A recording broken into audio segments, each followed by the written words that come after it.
Pour moi,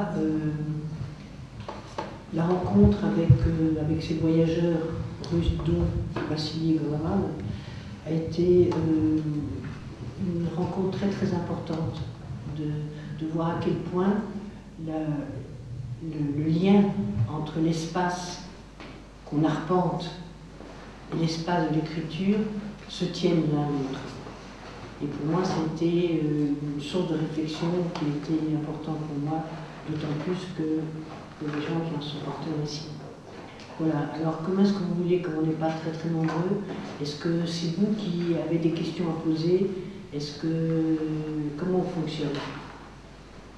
Qu'est-ce qui vous arrangerait le mieux? Peut-être on va commencer par se présenter. Merci. Vous pouvez peut-être vous présenter pour ceux qui, que tout le monde vous connaît sans doute, mais donc vous vous présentez en russe. Nos deux interlocuteurs, pour eux c'est plus facile de parler russe, donc ça va être traduit. Voilà. Я могу сказать, что никогда не думала о том, что мне придется столько путешествовать и писать прозу о путешествиях. Je pourrais dire que je n'ai jamais pensé que j'aurais à voyager autant et que j'aurais à écrire de la prose sur mes voyages. Путешествия, я путешествовала за собственными сочинениями, так получилось. J'ai voyagé à la recherche de mes propres œuvres. Нет, не так. Не для того, чтобы их искать. Они приходили в эту страну раньше, чем я. D'accord. Donc en fait, ce n'était pas à la recherche, mais c'était parce que les œuvres venaient dans son pays en me dépassant. То есть сначала где-нибудь создавали мою книгу, например, на итальянском, на французском, потом приглашали меня. Так что я шла за собственными стихами.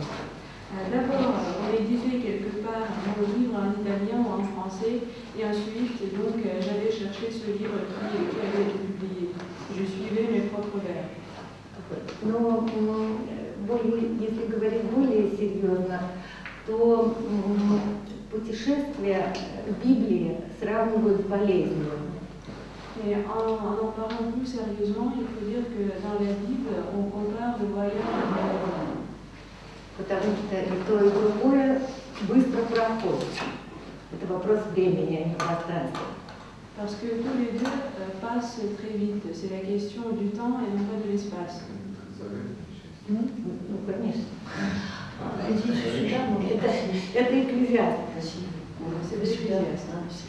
И действительно понятно, что путешественник пересекает разные пространства, это само собой разумеется, и отношение его с пространством острее, чем в оседлой жизни. Et bien sûr, il est évident qu'un voyageur traverse différents espaces et que sa relation avec les espaces est plus intense que dans sa vie quotidienne quand il reste à la maison. Не менее интересно для меня это переживание времени. Mais ce qui n'est pas moins intéressant pour moi, c'est comment on vit le temps. Потому что время путешествия – это другое время. Parce que le temps du voyage, c'est un autre temps. Прежде всего потому, что оно тебя в каком-то смысле освобождает от тебя самого. Avant tout parce que le voyage nous libère dans un sens de nous-mêmes. Ты появляешься в новом месте, как человек, от которого собственное прошлое далеко, оно ничего здесь не значит. On apparaît dans un endroit en tant que personne qui a laissé son passé loin d'elle et dont le passé ne veut rien dire ici, dans cet espace. И я бы хотела сказать, что с одной стороны путешествие – это как бы просто более сильное выражение нашей жизни, которая, как известно, сама есть странствие и putешествие. Et je voudrais dire que d'abord, le voyage est une expression plus intense de notre vie, qui est en elle-même, comme on le sait, une sorte de voyage de cheminement.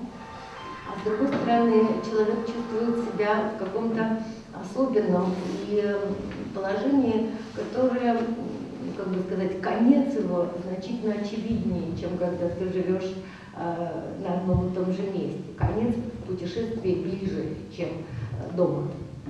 Mais de l'autre côté, l'homme se trouve dans une situation singulière où la faim est plus visible que dans sa vie normale. La faim du voyage se voit bien sûr mieux que l'on voit la faim quand on se trouve à la maison. То есть это такое продолжающееся прощание. Встреча и тут же прощание. Время прощания. До свидания, этот город я больше не увижу. C'est en fait, ce sont les adieux prolongés. C'est une rencontre et les adieux tout de suite. Au revoir, je ne verrai plus jamais cette ville. C'est tout pour oui.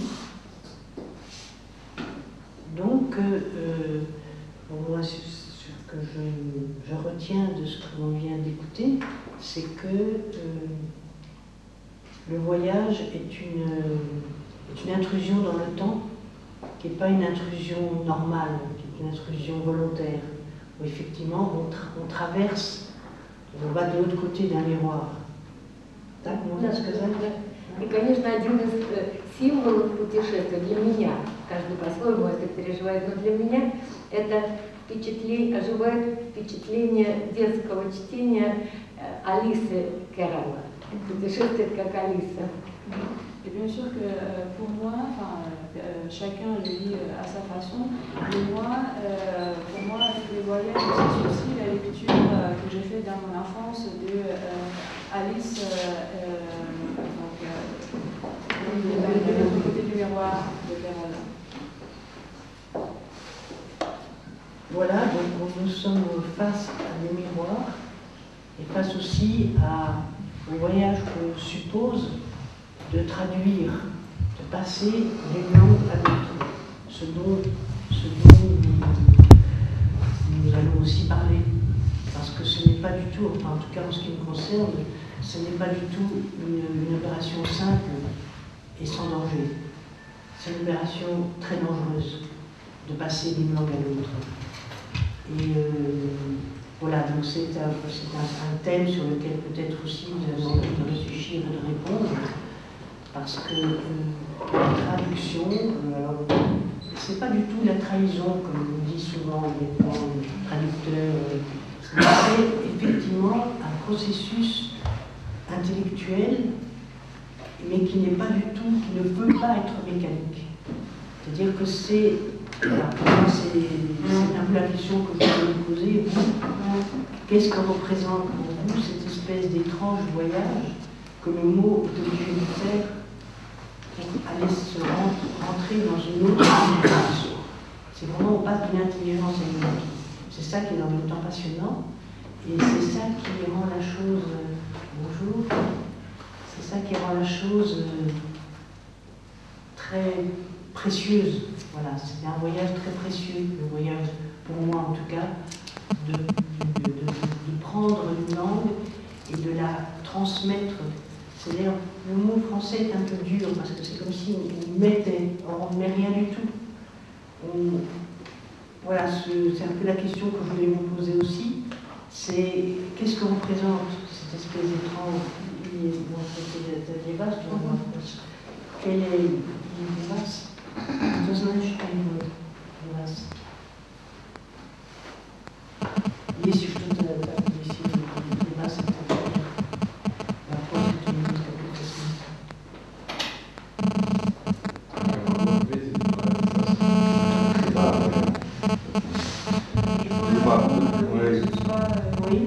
Peut-être au risque de donner un tour un peu différent au débat. Moi, je suis arrivé un peu en retard, donc je n'ai pas entendu ce qui a été dit tout de suite, mais je regarde le voyage médiatique pour l'écriture, et je me dis tout de suite, en prenant mon propre exemple, j'ai beaucoup voyagé, mais je n'ai jamais rien écrit. Et il y a beaucoup ici, j'imagine, de personnes qui ont beaucoup voyagé et qui n'ont pas écrit pour autant. À l'inverse, il y a des écrivains qui n'ont pas bougé de leur chambre et qui ont écrit. Oui. Proust, à ma connaissance, n'est pas un grand voyageur. Il a voyagé dans sa tête. Oui, mais ce sont des voyages aussi. Ça alors voilà, de quoi parle-t-on? Et je tourne mes yeux du côté de M. Godard, qui a beaucoup voyagé et qui, d'après ce que j'ai compris, établit un lien extrêmement étroit entre l'écriture et le voyage, l'expérience qu'il fait, les expériences auxquelles il est confronté durant son voyage.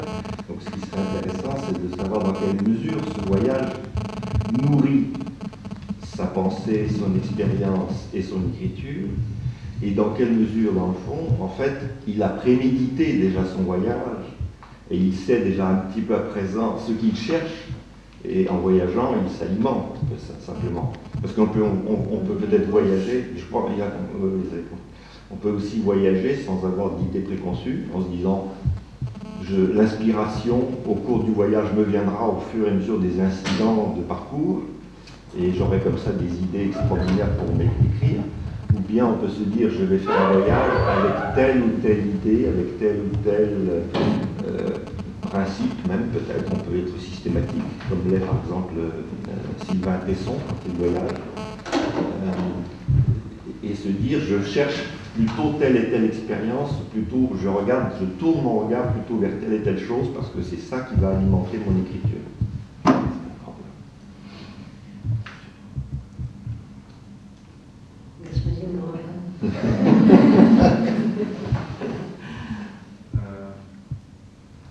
Я буду говорить по-русски.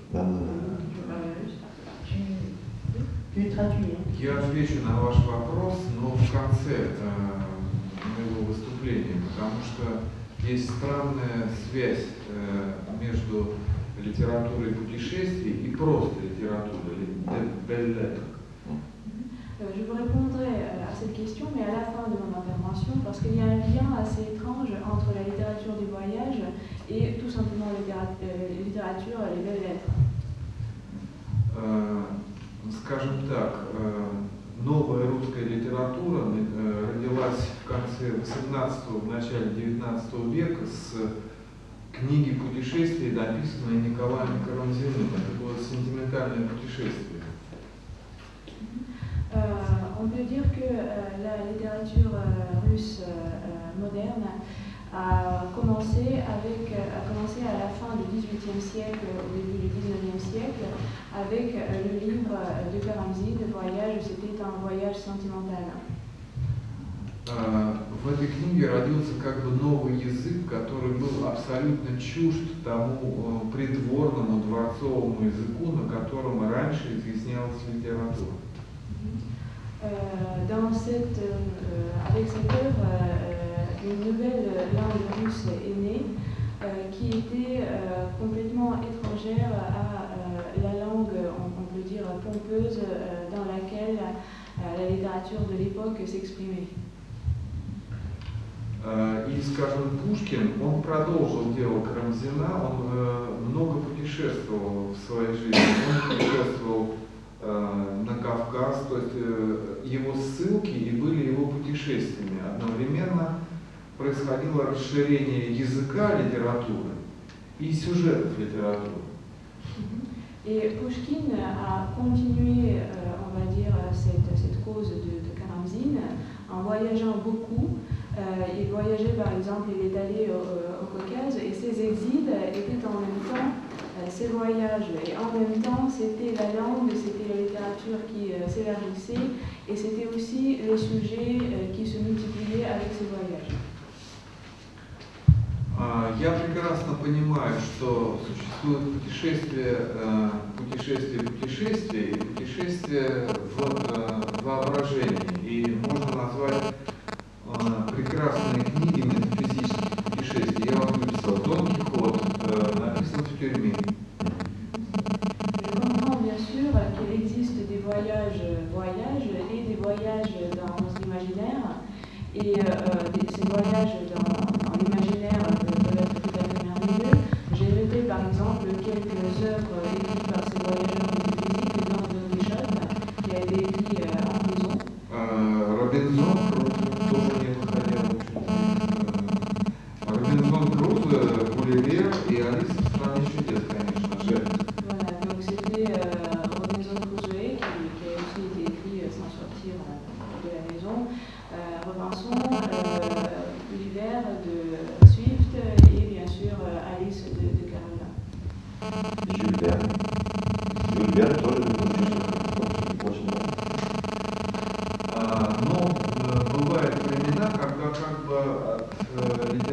литература сама нуждается в новых образах, новых понятиях, в новом языке. И тогда начинается вот это продвижение литературы путешествий. Mais il y a des époques où la littérature elle-même a besoin de nouvelles images, nouvelles notions, nouvelles langues. Et c'est là que commence ce mouvement de la littérature des voyages. Например, в XIX веке русские путешественники, такие как Семенов, Теньшанский, Прошивальский, Козлов, они оставили книги, теперь забытые, которые написаны удивительно, точным, новым русским языком. Par exemple, les voyageurs du XIXe siècle, tels que Tenshansky, Przewalski ou Kozlov, ils ont laissé derrière eux des livres qui sont maintenant oubliés, mais des livres qui ont été écrits avec une langue très précise, avec une langue nouvelle. Они были очень популярны в свое время. De leur temps, ils étaient très populaires. Потому что они рассказывали о той огромной стране, в которую превратилась Россия. Потому что изначально Россия, она была не слишком больше Франции. Parce qu'ils racontaient cet immense pays que la Russie était devenue, parce qu'au début, la Russie n'était pas plus grande que la France. Но потом она отошла на второй план, то есть новый язык был взят прозаиками на вооружение, то есть и больше интерес стало вызывать индивидуальное бытие человека, которое выразилось в развитии романа. Mais ensuite, cette littérature de voyage est passée au second plan. De nouveaux écrivains de prose se sont armés de cette nouvelle langue, mais ensuite c'était plus l'être humain individuel, sa vie qui a commencé à intéresser les écrivains, ce qui s'est exprimé dans le genre du roman. Ну, это Толстой и Достоевский в первую очередь. On parle avant tout de Tolstoï et de Dostoïevski. А вот фигура Чехова. Чехов начинает с небольших рассказов и потом предпринимает необъяснимые путешествия на остров Сахалин. Par exemple, en parlant de Tchekhov, il commence par écrire de petits récits, de petites nouvelles, et ensuite il entreprend un voyage qui est complètement incompréhensible à l'île de Sakhalin. Elle n'était pas incompréhensible, elle était étrange. Inattendu.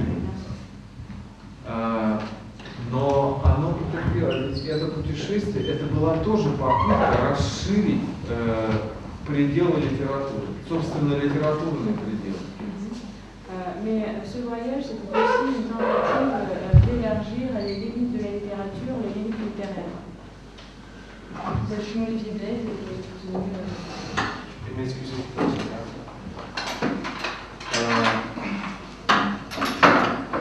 Для Чехова оно закончилось, в общем-то, неудачей, потому что он не смог найти язык, например, который описывает Байкал. Он к Байкалу применил несколько черноморских таких метафор, но описать Байкал по-новому он не смог найти слова. Это было что-то совершенно другое. Pour Tchekhov, ce voyage s'est en fait terminé à un échec parce qu'il n'a pas pu trouver de langue pour décrire le lac Baïkal. Il a utilisé quelques métaphores se rapportant à la mer Noire dans sa description de Baïkal, mais il n'a pas pu trouver de mots, il n'a pas pu trouver de langue qui aurait pu décrire le lac Baïkal parce que c'était tout à fait autre chose. Прошлое, чтобы не говорить о том, как плохо в настоящем и так далее. Это была попытка обрести какое-то новое позитивное видение мира. Donc on laisse passer un peu de temps et maintenant je vais parler de mes voyages que j'ai entrepris dans les années 90. Et ces voyages ont été entrepris aussi dans le but de trouver une nouvelle langue, une nouvelle réalité, pour ne pas écrire sur les choses sur lesquelles, qui étaient étaient à la mode et sur lesquels c'était bien d'écrire dans l'espace post-soviétique des années 90 pour ne pas médire sur le passé, pour ne pas médire sur le présent. Donc je cherchais une autre expression.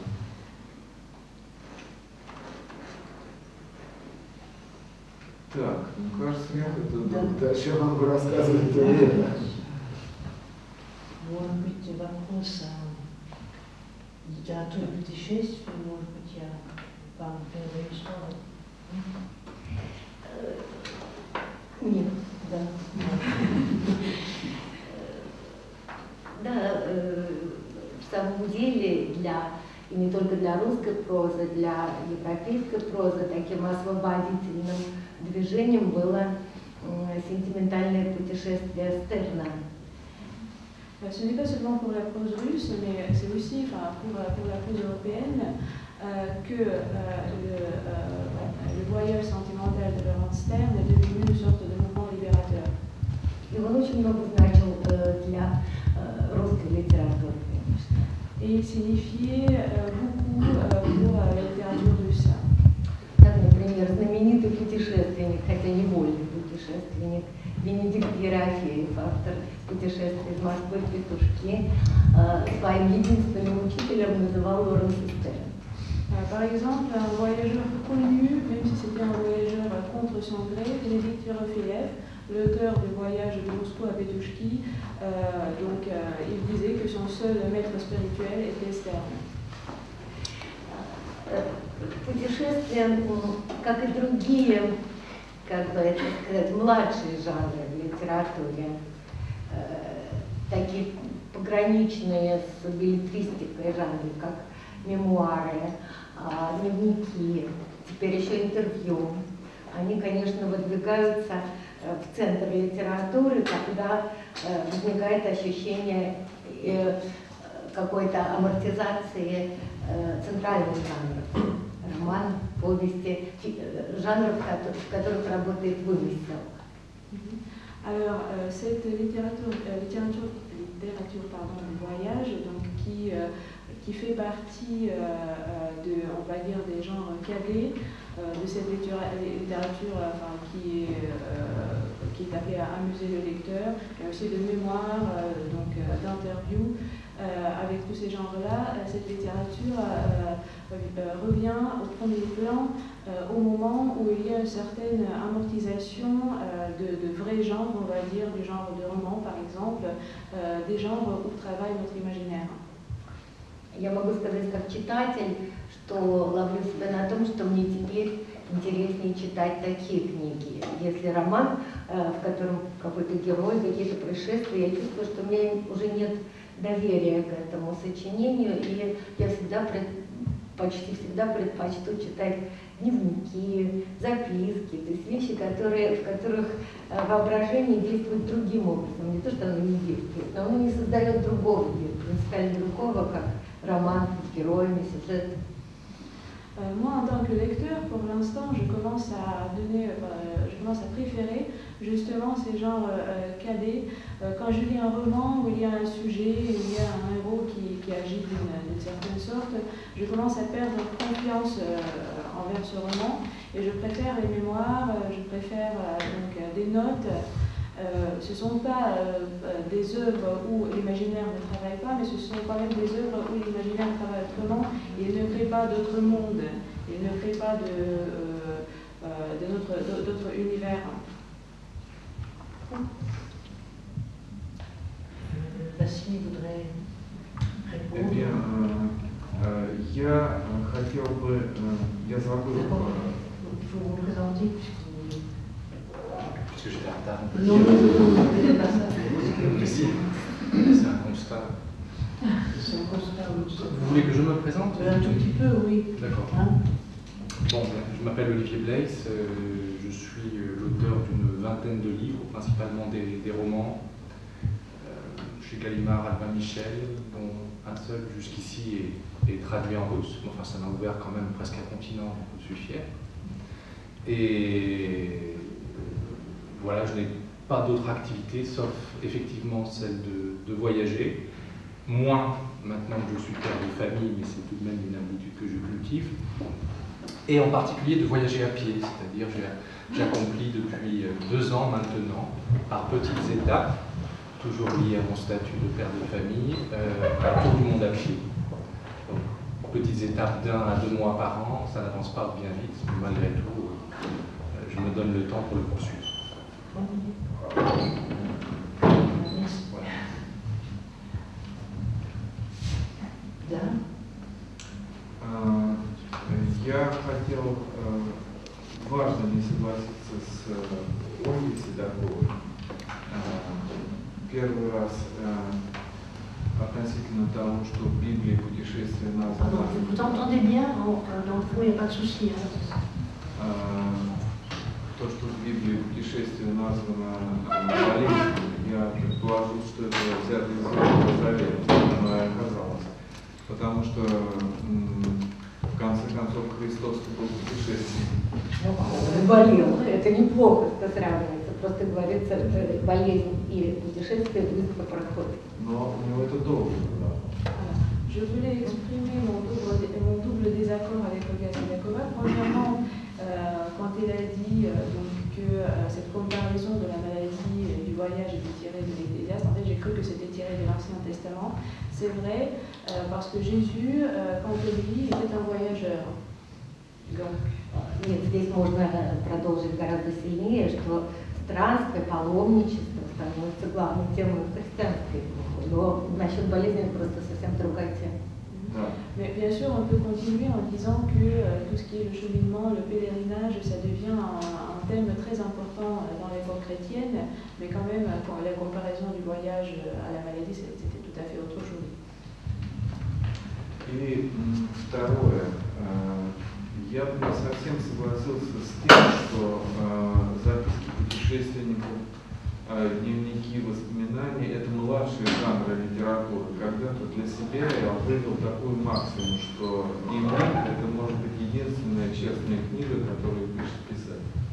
Et je voudrais aussi, je ne suis pas d'accord non plus sur ce qui a été dit, des notes des voyageurs, des journaux de voyage, des mémoires, des journaux intimes, que ce sont des gens recadés, parce que pour moi, j'ai trouvé une maxime, je me suis dit que le journal intime de l'écrivain, c'est peut-être le seul livre vraiment honnête que l'écrivain écrit. Младшие жанры и это термин истории литературы. Имеется в виду, что они возникают как литературные принятые жанры позже, а не то, что они не предшествуют роману. Les gens recadés, c'est le terme de l'histoire de littérature qui ne veut pas dire qu'ils sont inférieurs au roman, mais qu'ils sont arrivés à la littérature plus tard. Да, по сути дела, я немножко хотел сказать. Мы все время воспринимаем путешествие как движение из точки А в точку Б. И цель путешествия как будто бы достигнуть, как можно быстрее, может быть, ну просто достигнуть, прийти из точки А в точку Б. Но самое главное – это антра. Все, что происходит между этим. И в действительности путешествие меняет и человека, и его отношение к жизни, и его видение литературы. То есть это очень многоплановая вещь. Ты пишешь книгу, книга пишет тебя. Она способна, книга о путешествии способна изменить самого тебя и твой взгляд на мир. Вот что интересно. Donc en parlant quand même, en revenant au sujet de notre rencontre, je voudrais dire qu'on perçoit normalement les voyages comme un voyage du point A au point B, et le but de ce voyage serait d'atteindre ce point B. Mais en fait, c'est ce qui se passe entre les deux points qui est le plus important, parce que ce voyage, ce qui se passe, change, il peut changer l'homme lui-même, il peut changer sa perception des choses, il peut changer sa vision de la littérature. En même temps, c'est l'écrivain qui écrit le livre et c'est le livre qui écrit l'écrivain. Et donc, ce livre sur le voyage peut aussi le réécrire considérablement. Ну, наверное, последнее, что я скажу, что последнее мое большое путешествие было, я предпринял вокруг Каспийского моря. Для меня было важно понять, мы вчера говорили здесь за этим столом о Средней Азии и России, о взаимоотношениях, так сказать, между ними. Вот. И мне было важно понять, откуда пришли в Москву, скажем, да, миллионы людей из Средней Азии. Как они живут у себя на родине, важно было найти корни культуры азиатской и вот этих людей корней. И это было захватывающее путешествие, которое вообще изменило картину мира. Et la dernière chose que je voudrais dire, c'est que mon dernier voyage, le dernier grand voyage que j'ai entrepris, c'était autour de la mer Caspienne. On a parlé hier à cette même table des relations entre la Russie et l'Asie centrale. Et ce voyage, je l'ai entrepris pour savoir ce qui a amené à Moscou des millions de ressortissants de l'Asie centrale. Je voulais connaître leur mode de vie, comment ils vivaient chez eux. Et c'était un voyage tout à fait bouleversant. Monsieur Olivier, peut-être. Oui.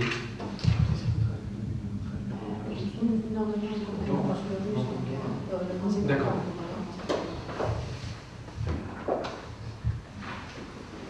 En fait, le récit de voyage s'inscrit en France tout du moins dans une tradition qui pendant assez longtemps a été honorée et qui depuis une vingtaine d'années connaît à la fois une grande faveur, on peut même parler d'une mode, et en même temps un déclin certain. Je l'ai vécu de l'intérieur puisque j'ai été lecteur dans une maison d'édition chez Gallimard, et parmi tous les manuscrits qui m'étaient soumis, il y avait quantité de récits de voyage, et il n'était pas difficile, en rapprochant ceux que rassemblaient une même destination, de voir qu'il y avait plus qu'un effet d'écho. Il semblait vraiment que des manuscrits étaient les copies les uns des autres, et que finalement on aboutissait à une vision du pays ou du continent traversé assez uniforme. Ce n'est pas forcément le fait ni la faute des auteurs, c'est principalement la cause du mode de voyage qui est pratiqué aujourd'hui. Aujourd'hui, nous vivons premièrement dans un monde d'images. Lorsque Victor Hugo décrit Paris du XVe siècle, il emploie 40 pages. Aujourd'hui, il est relativement mal vu, à moins que ce soit un parti pris d'auteur affirmé, de s'autoriser de trop longues descriptions. On va vous dire que ça alourdit le texte, que ça ralentit l'action, que ça épaissit l'intrigue. Donc il faut faire court. Ce qui permet de faire court, c'est que si je vous dis une plage tropicale, vraisemblablement, tous à l'esprit, vous avez déjà l'image des cocotiers, du sable, de la mer translucide, etc. Alors que à l'époque de Victor Hugo, précisément, ce genre de mention n'évoquait pas grand-chose parce que finalement, peu d'images circulaient, et encore des images interprétées par des photographies, souvent des gravures ou des dessins, donc des recompositions mentales.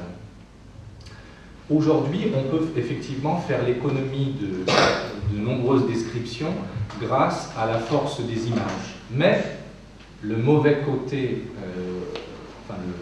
le tranchant de cette facilité, c'est qu'avec les images se véhiculent beaucoup de lieux communs, en particulier sur les pays où vous voyagez. Pour ma part, sauf à chercher vraiment le blanc de la carte, à supposer qu'il en existe encore, sauf à chercher des villages qui n'ont jamais été traversés, des fonds de jungle qui n'auraient jamais été explorés, et encore, il y a certainement un hélicoptère qui les a survolés, filmés et podcastés un jour.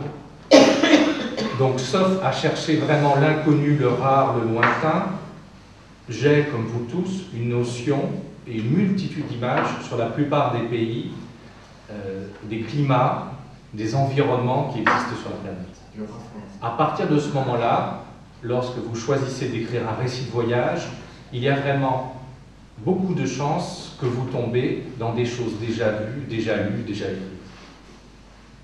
Alors, est-ce que les bons auteurs parviennent à se prémunir de cet écueil? Moi, je pense qu'il y a deux modes de voyage intéressants. Le premier, qui est un peu moins pratiqué aujourd'hui, qu'il a été, on va dire, jusqu'aux années 50, à mon sens, du XXe siècle, c'est le voyage immersif.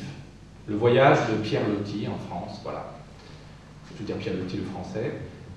Un homme qui va dans un pays, qui reste plusieurs années, qui apprend la langue, voire comme Pierre Loti qui épouse une femme du Cru, et bref, qui s'immerge tellement dans la culture qu'il devient à moitié de ce pays-là, et qui donc peut finir par saisir les subtilités qui existent dans toute culture, et en témoigner de façon intéressante, ou en tout cas instruite. Le deuxième mode de voyage, qui est moins pratiqué, moins connu, mais qui me semble beaucoup mieux compatible avec notre modernité, c'est celui au contraire du voyage rapide et délibérément superficiel. Vous êtes à Hong Kong pour 3 heures, le temps d'une escale, promenez-vous dans les rues, sans guide à la main, sans lecture préalable, sans notion de rien, captez des images, et de cette façon-là, il y a quelques chances que vous saisissiez intuitivement des réalités, des détails, des reliefs de la culture locale. C'est un autre mode de voyage qui me semble plus à la portée, parce qu'on ne peut pas tous séjourner plusieurs années dans des pays étrangers ni en apprendre la langue. Mais ce voyage superficiel, encore une fois, qui délibérément est non informé, non documenté, peut aussi présenter un intérêt. Et à mon avis, les guides de voyage qui sont les récits de voyage qui sont les plus intéressants aujourd'hui obéissent à l'une ou l'autre de ces formules. Malheureusement, je trouve que beaucoup de ceux qui paraissent, et quel que soit leur mérite littéraire, tombent dans l'écueil extrêmement profond, dans l'ornière, excusez-moi, un écueil profond, ça ne veut rien dire, dans l'ornière extrêmement profonde, qui justement, à force d'être creusée, est devenue un ravin, puis un gouffre, puis il n'y a même plus de mots pour le qualifier, enfin quelque chose qui tente votre pas, que constitue justement la masse d'images, d'idées préconçues, de témoignages d'autres voyageurs, puis de récits de journaux, d'émissions de télévision, de tout ce que vous avez pu absorber sur une destination.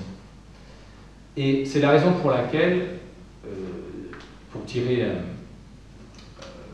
un enseignement de mon expérience personnelle, j'ai essayé d'écrire des récits de voyage. J'en ai publié quelques-uns et puis je me suis arrêté parce que je m'apercevais que justement, je n'arrivais pas à écrire quelque chose d'intéressant. Je ne pouvais pas m'empêcher de me faire la chambre d'écho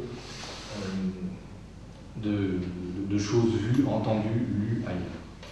En revanche, dans mon mode de voyage, j'ai tiré quelques leçons de ces difficultés que j'énonce. La première étape de ce tour du monde à pied, je devrais l'appeler marche longue par humilité, parce que je ne sais pas si je bouclerai le tour du monde. En tout cas, je suis parti quelque part près d'Albi, le sud-ouest de la France, et cette première étape, je me suis arrêté à Lyon, dans l'Est. Et lors de cette première étape, j'avais tout préparé, justement, avec des lectures de guides, avec des renseignements pris ici et là, grâce à Internet, en entrant en communication avec les gens qui pouvaient m'héberger, me restaurer, etc. Et je suis parti avec vraiment un itinéraire ponctué. Je savais chaque nuit où j'allais dormir, presque où j'allais manger, l'itinéraire que j'allais suivre, etc. Et puis ça s'est très mal passé de ce point de vue-là. C'est-à-dire que quelquefois j'étais plus en forme, j'aurais bien continué l'étape, mais non, ça aurait tout bousculé mon programme, je ne pouvais pas. D'autres fois, au contraire, je ne m'étais pas rendu compte que le dénivelé, le relief était très important, que je n'allais pas pouvoir atteindre l'étape, donc j'y arrivais le soir, etc. etc.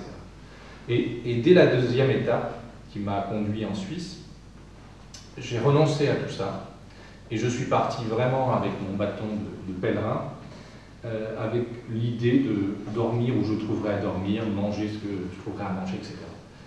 Et ça s'est beaucoup mieux passé, parce qu'il me semble que échapper justement à cette information envahissante, à ces détails qui nous cernent sur toutes les destinations, pour peu qu'on s'informe, c'est vraiment libérateur.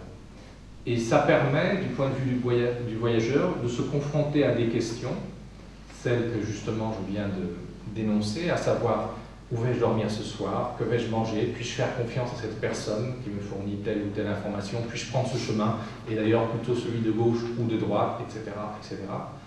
Toutes ces questions-là, dont pour la plupart d'entre nous, nous ne rencontrons plus dans la vie ordinaire, parce que justement, je répète, pour la plupart d'entre nous, nous savons où dormir, nous savons dans quelles conditions nous allons manger, enfin, nous maîtrisons notre quotidien, nous sommes dans un environnement maîtrisé.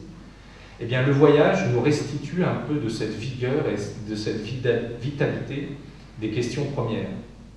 Même si, à condition naturellement d'accepter le minimum de prise de risque, voyage sac au dos et sans trop de repères, on a une expérience véritablement très forte.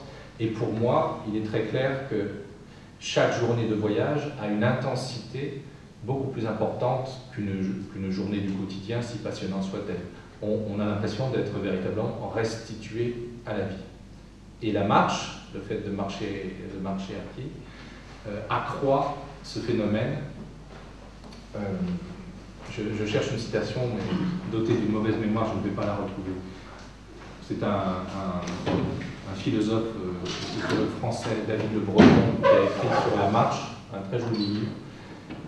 Et il disait en substance que justement la marche nous restituait au monde, nous rendait au monde. Et effectivement, il y a quelque chose de cet ordre-là. Voilà, en quelques mots. Peut-être avez-vous des questions? Oui, voilà. Ah oui, parce que ce que vient de dire M. Blaise, si on le reprend, Peut-être un tout petit peu plus fort pour ça. je dis ce que nous venons d'entendre, nous ouvre quelque chose de, à mon avis, tout à fait fondamental sur le thème qui est débattu ce matin, c'est le passage du voyage à l'aventure.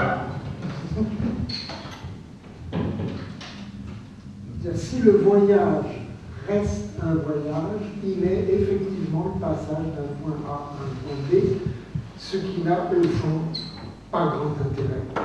Ce qui est intéressant, c'est l'aventure.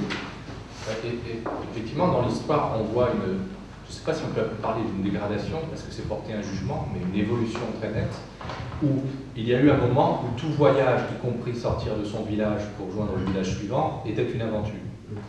Puis ensuite, c'est devenu simplement un voyage, c'est-à-dire, au témoignage pendant des siècles de beaucoup de voyageurs, une série d'incommodités. Je ne sais pas si c'est une citation, en tout cas c'est un mot de Mahomet, le voyage est un morceau de l'enfer.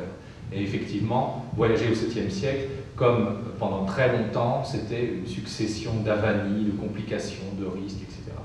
Mais c'était déjà un peu moins de l'aventure parce que très vite les routes ont été organisées, les relais de chevaux et autres ont été posés.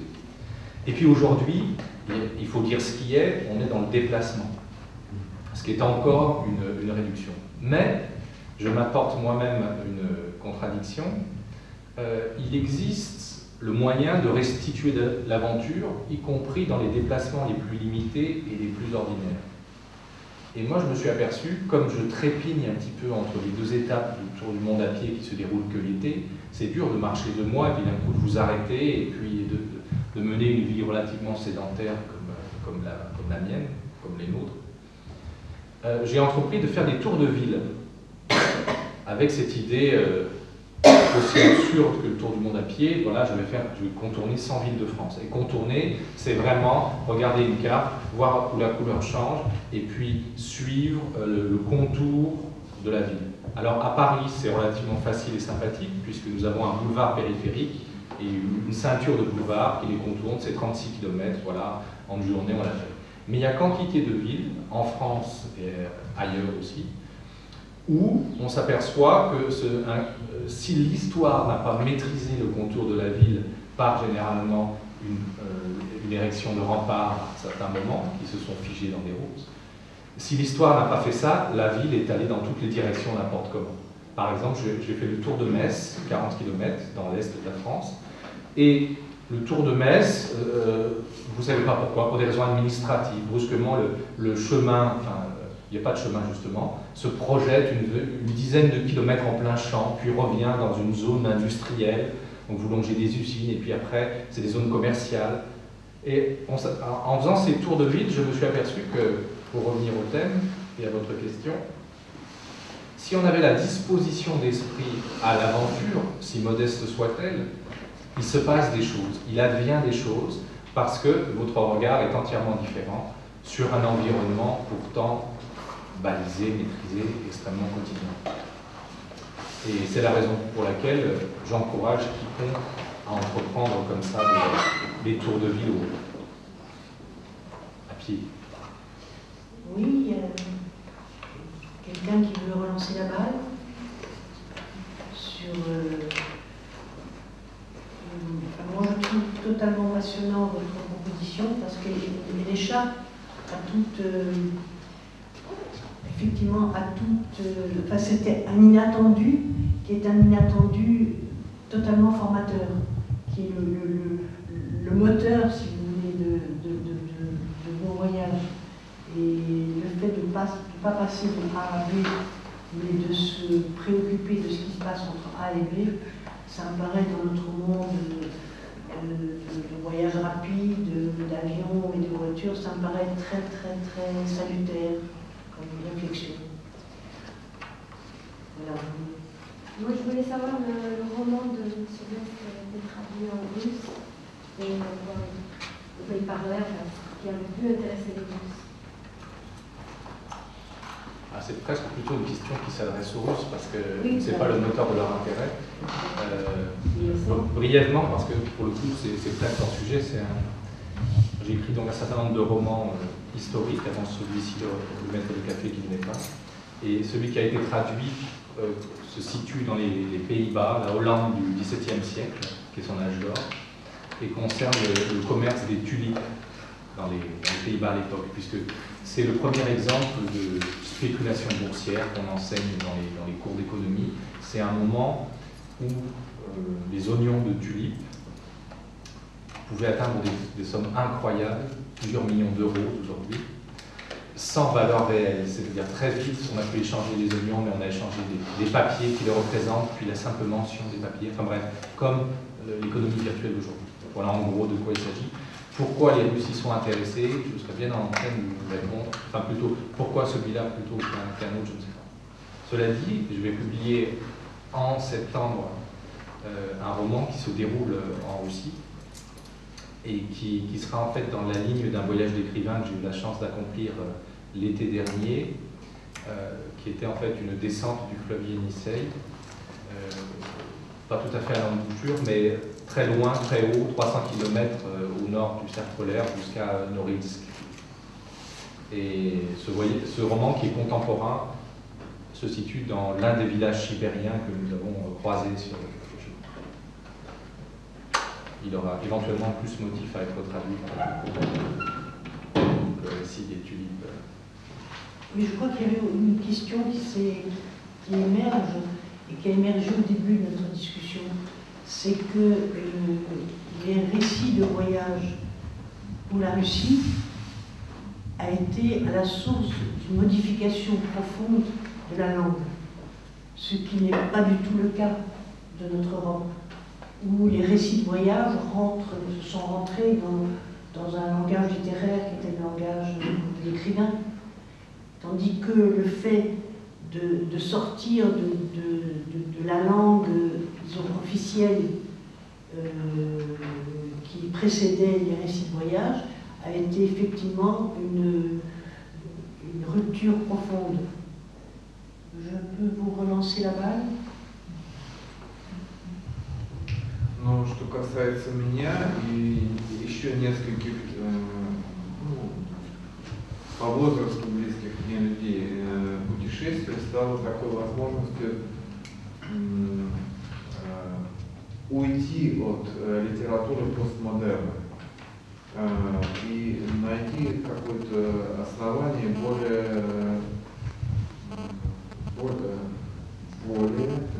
более основательное основание. Совершенно.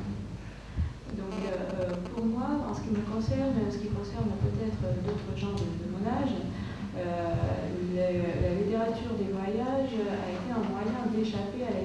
et du postmoderne.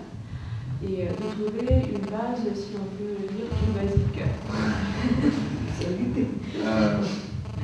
Это роман, который был создан в 90-е и позже в России. Он,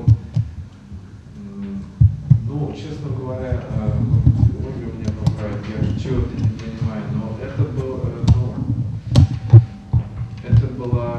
было описание смерти какой-то. Нужно было найти жизнь.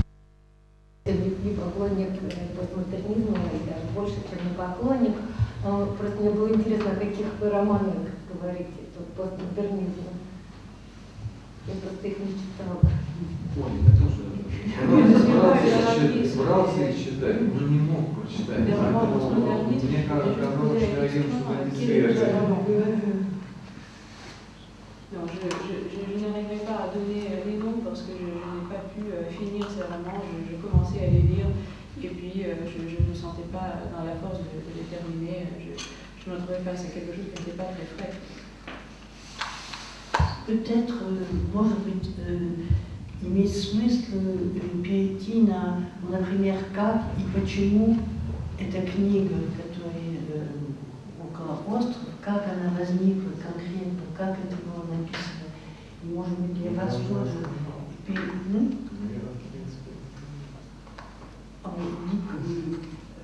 Василий dit qu'il a déjà raconté ça.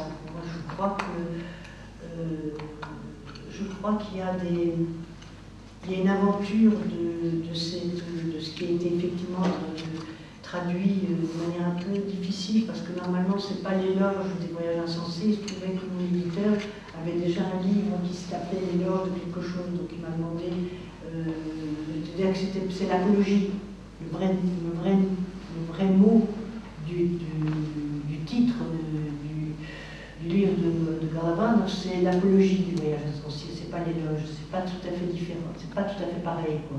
Mais bon, ça a été une vraie demande de l'éditeur pour ne pas avoir deux apologies dans les collections. Voilà, moi je ne sais pas, est-ce que d'après ce qui s'est dit, est-ce que le passage à ces récits dits de voyage, je ne sais pas, est-ce que tout le monde a eu entre les mains les livres de deux auteurs, oui ou non, est-ce qu'il faut... Non. Вот, может быть, можно более конкретно поговорить о технике, потому что они не читали «Остров», например. Если это для вас имеет смысл. Нет, я расскажу о другой книге, о последней, над которой я работаю, это «Каспийская книга». Je vais parler plutôt de mon dernier livre sur lequel je suis en train de travailler, c'est le livre Caspien.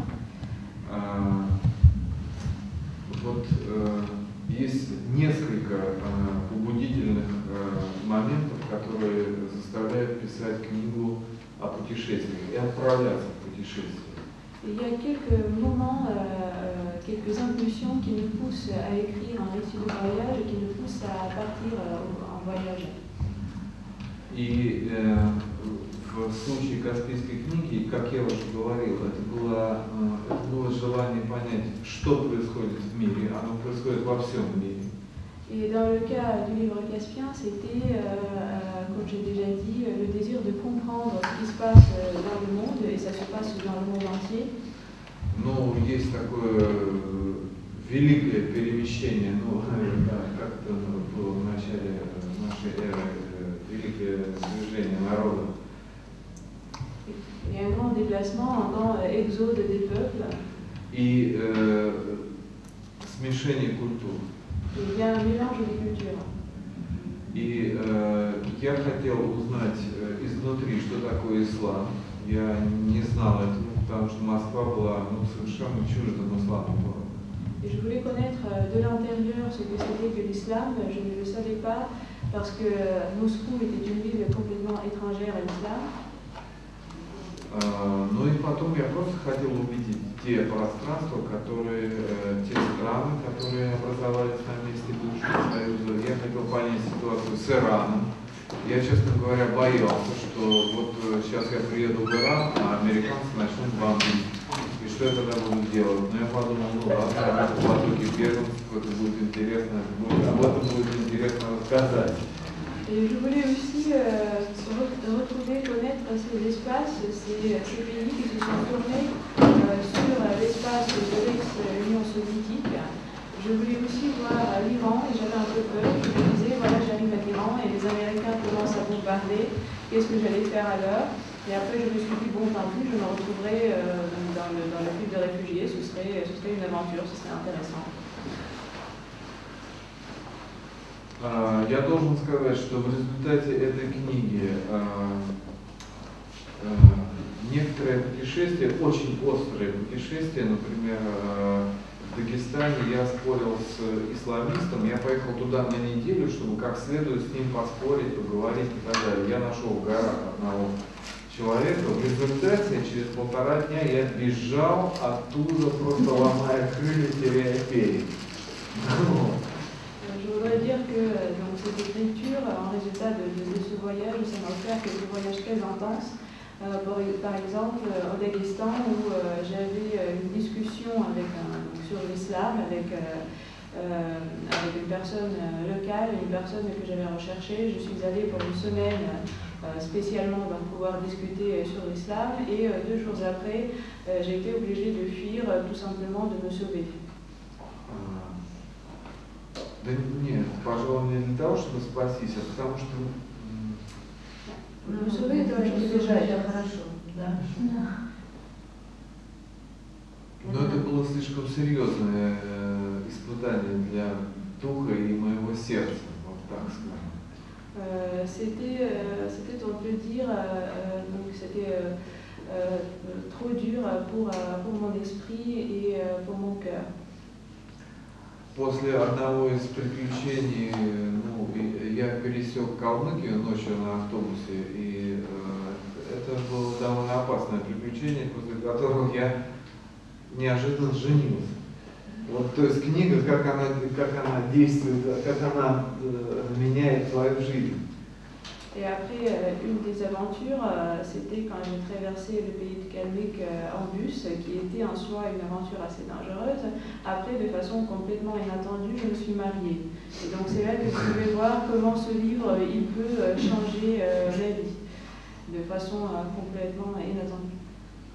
Потому что 2 раза я мог быть убит той ночью, но я знал, что один единственный человек в городе Москве, это моя подруга, вот, она ждет меня. Мы там писали друг другу смс-ки.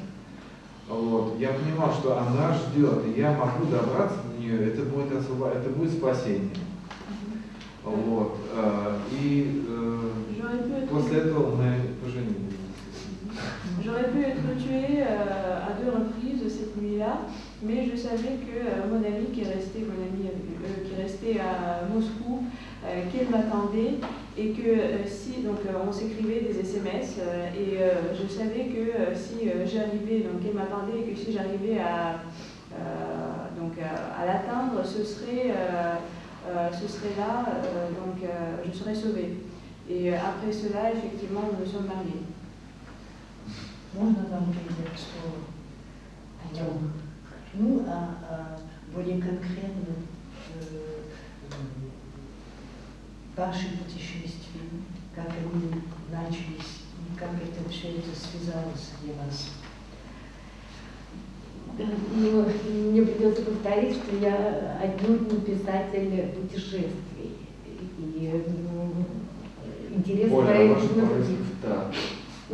И это совершенно точно нельзя сравнить с Францией, где, скажем, Франция выходит вечернее шоу, в котором еженедельно обсуждается огромное количество киноновинок.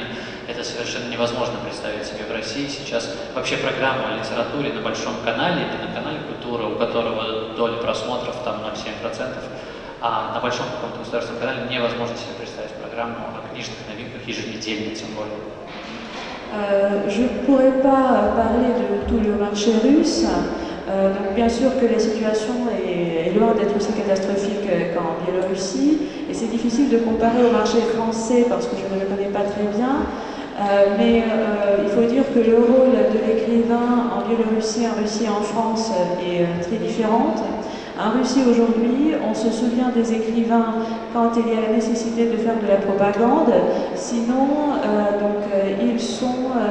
vous les trouvez seulement sur la chaîne Kultura, c'est l'Arte russe, donc, qui ne compte que 7% de public, et quelques cercles d'intérêt où on peut discuter des livres. De s'imaginer donc un écrivain qui va parler de son livre sur une chaîne nationale comme France 2, France 3, comme ça se fait en France, qu'il y ait un programme sur une chaîne nationale qui parle des livres. Aujourd'hui en Russie, ce n'est pas possible, ce n'est pas imaginable, donc ça ne se fait pas. Merci beaucoup. Alors, Oles Bouzina nous a rejoint. Oles, vous êtes ukrainien, vous êtes né à Kiev, vous travaillez pour différents journaux ukrainiens. Vous êtes aussi auteur.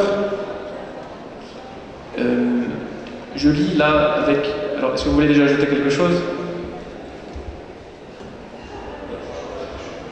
Огромное спасибо за возможность оказаться в этом историческом здании, которое пронизано несколькими столетиями французской славы. Je vous remercie beaucoup pour cette occasion qui m'a été donnée donc, de venir ici dans ce bâtiment qui se souvient de quelques centenaires de gloire française. Я чувствую ответственность этого момента. Je ressens la responsabilité de ce moment. Когда мы говорим о том, что исчезают некоторые языки, то не стоит забывать о том, что рискует исчезнуть книга вообще на всех языках. Quand nous discutons aujourd'hui le risque de la disparition de quelques langues, il ne faut pas oublier que le livre en tant que tel risque de disparaître dans toutes les langues. Мы живем в эпоху билингвизма. Nous vivons à l'époque du bilinguisme. Большинство культурных людей, культурные люди — это те люди, которые читают книги, в той или иной степени знают два языка. Et la majorité des gens instruits, c'est-à-dire des gens qui lisent les livres, connaissent dans une certaine mesure deux langues. Иногда это французский и немецкий, как в Эльзасе. Certains, c'est le français et l'allemand, comme en Alsace. Иногда это русский и английский, как в России. Pour d'autres, c'est le russe et l'anglais, comme en Russie. Я хотел бы вспомнить в этой связи всемирно известного русского писателя Владимира Набокова. Et je voudrais évoquer donc dans ce rapport l'écrivain mondialement connu, l'écrivain russe Vladimir Nabokov. Он писал на двух языках, по-русски и по-английски. Qui a écrit en deux langues, en russe et en anglais. Ему же принадлежит фраза, которая, пожалуй, описывает ситуацию в литературе лучше, чем какая-либо другая. Et c'est à lui qu'appartient la phrase qui peut décrire la situation de la littérature mieux que tout autre. Набоков говорил, национальная принадлежность стоящего писателя – дело второстепенное. Nabokov a dit que l'identité nationale d'un bon écrivain, c'est l'affaire secondaire. Ее, конечно же, нужно учитывать. И нужно учитывать то, на каком языке писатель пишет изначально свой текст. Qu'il faut bien sûr prendre en compte, tout comme il faut prendre en compte la langue dans laquelle l'écrivain écrit ses textes donc, à l'origine. Но важнее всего то Божье чудо, которое мы называем качеством литературы. Mais ce qui est le plus important, c'est ce miracle divin que nous appelons la qualité de la littérature. И ситуация билингвизма, характерная для Украины и Белоруссии, на мой взгляд, очень плодотворна для развития литератур в будущем. Et la situation du bilinguisme que nous observons en Ukraine et en Biélorussie, pour moi, est très favorable pour le développement de la littérature dans le futur. Объясню почему. Et je vous explique pourquoi. Мы постоянно забываем, что, например, Пушкин, с которого начинается русская классическая литература, был трилингвом. Он свободно говорил по-русски, по-французски и очень неплохо по-английски. Nous oublions par exemple que Pushkin, qui est à l'origine de la littérature russe classique, parlait 3 langues. Il parlait donc russe, français et anglais. Другой русский классик, Михаил Лермонтов, был в той же ситуации. Тоже знал свободно 3 языка – английский, французский и русский. Et un autre classique russe, Mikhail Lermontov, était dans la même situation. Lui aussi, il parlait librement le français, l'anglais et le russe. Если говорить о классике украинской литературе Тарасе Шевченко, с которого началась украинская литература. Et si on parle du classique de la littérature ukrainienne Taras Shevchenko, par qui donc la littérature ukrainienne a commencé, то он тоже был билингвом. Lui aussi, il était en bilingue. Даже трилингвом, потому что он свободно говорил по-русски, по-украински и по-польски. Même trilingue parce qu'il s'exprimait librement en russe, en ukrainien et en polonais. Justement, mais pour parler de manière un peu plus concrète de l'Ukraine, de la Biélorussie, est-ce que vous jugez que ce bilinguisme entre le russe et le biélorusse, Dmitri nous a expliqué que le russe avait pris le dessus sur le biélorusse, en Ukraine où l'ukrainien est quand même proportionnellement beaucoup plus parlé, pensez-vous qu'il y ait une coexistence équilibrée possible sans qu'on en vienne à des luttes d'influence, voire à la guerre, même si ce n'est pas l'argument le seul élément de la guerre. Comment voyez-vous la situation en Ukraine, la situation de bilinguisme? Vous avez été présenté dans le petit fascicule de ces journées du livre russe comme un partisan de la fédéralisation. Est-ce que c'est ainsi et comment voyez-vous cet équilibre du russe et de l'ukrainien?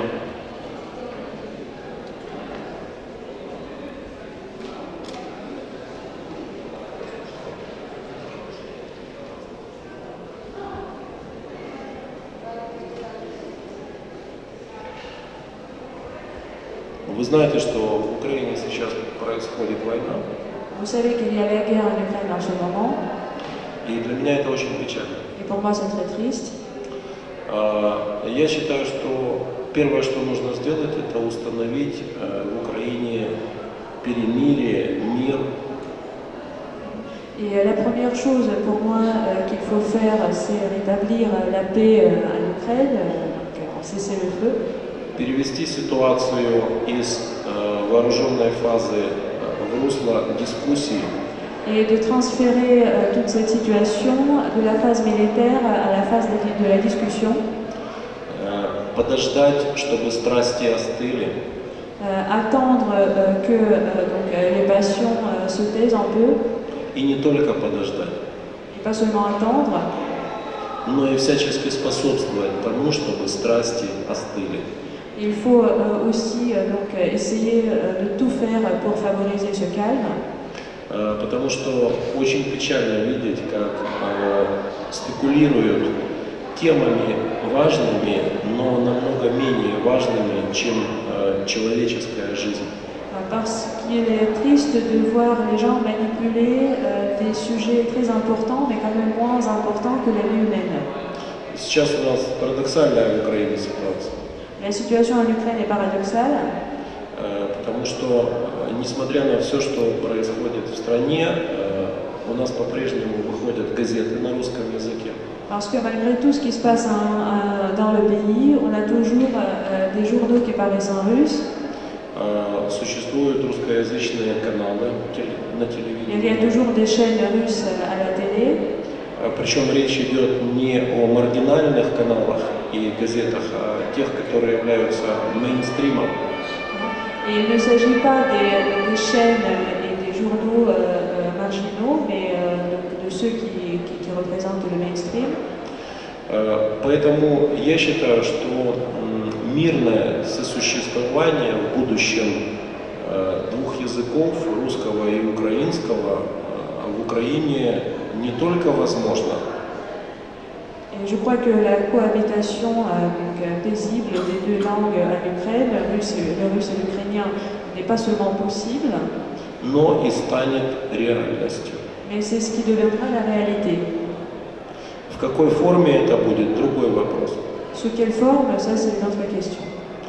Но в связи с ситуацией я хотел бы максимально отойти от любых политических раздражителей.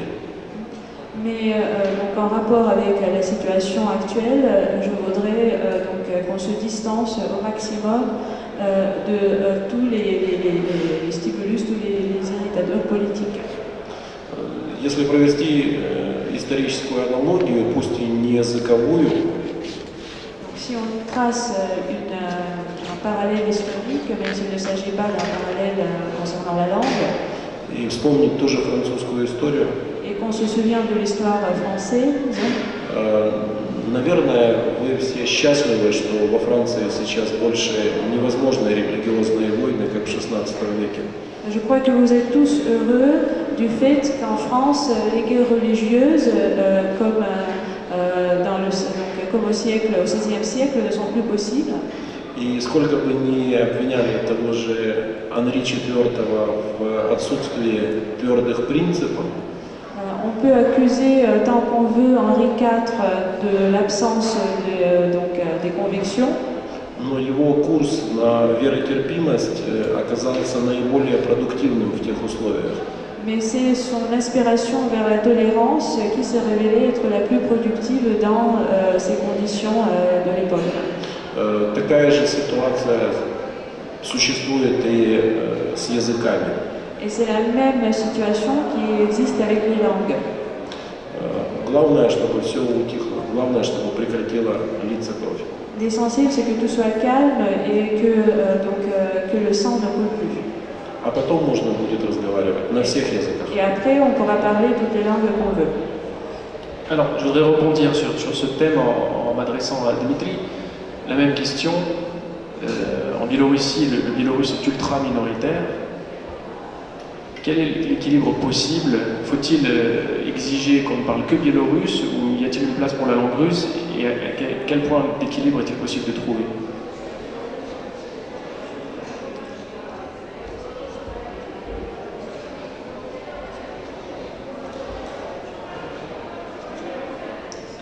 Si vous me permettez, j'irai un peu plus loin dans cette question.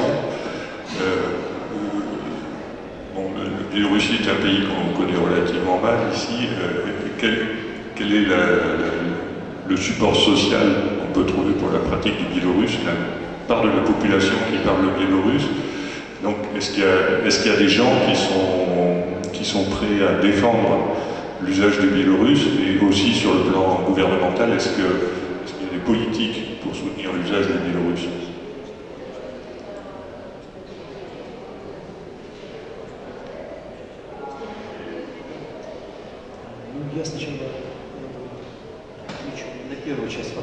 Tout d'abord, je répondrai à la première partie de la question.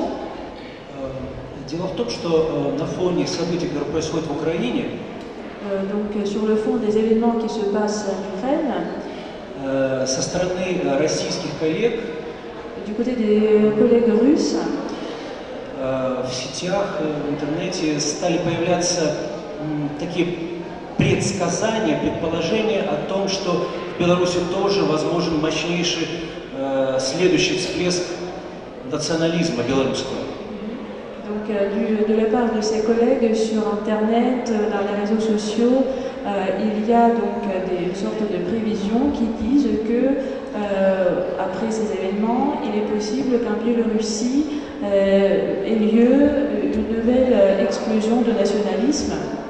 И для нас, живущих в Беларуси, в этом билингвальном пространстве, конечно, очень странно и дико это слышать.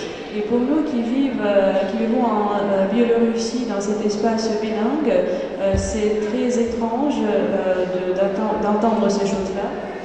У меня есть какое-то свое мнение, почему так происходит, почему у наших российских коллег, которые редко бывают в Беларуси и в Украине, формируется такое представление. Moi, j'ai ma propre idée sur la possibilité donc, de cette opinion qui se forme chez nos collègues qui ne vont que rarement en Biélorussie et en Ukraine. Перед русскими писателями, живущими в Центральной России, стоят другие задачи, не такие, как перед пишущими и думающими по-русски авторами, которые живут в пограничном пространстве. Face aux écrivains de la Russie centrale se trouvent d'autres problèmes, et ce ne sont pas les mêmes problèmes qui se posent aux écrivains russophones qui habitent dans l'espace frontalier. Человек срединного российского мира имеет иную ментальность, чем человек мира пограничного. L'homme de la Russie du milieu a une autre mentalité que celui qui habite à la frontière. Встреча с иными культурными феноменами для человека срединного мира – это ситуация тревожная, которую нужно исправить. Et la rencontre avec d'autres phénomènes culturels pour cet homme du milieu, c'est une situation donc, qui fait naître de l'angoisse, c'est une situation qui